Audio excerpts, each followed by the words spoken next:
今天要讲解的是展演大厅的音响操作跟它的位置。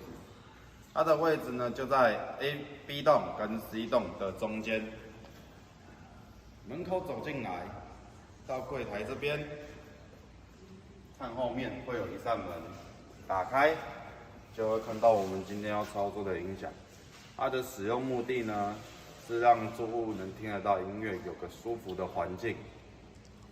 它的操作方式呢，一般我们操作这边有个 USB， 先插进去，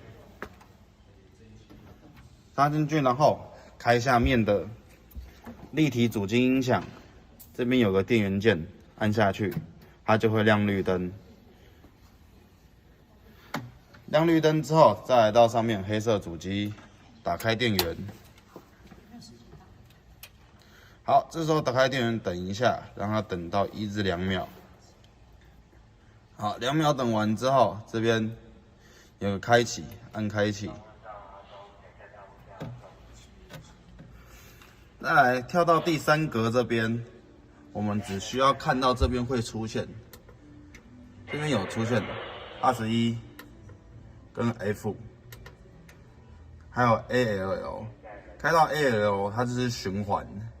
就是音乐可以一直持续播放。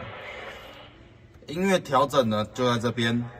如果今天我要开大声一点，就是向上调整；我要小声一点，就是向下调整。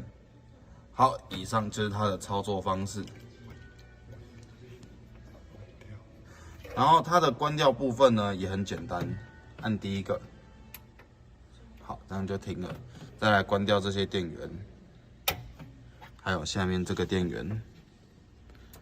好，这样子就算它的关掉的作业。好。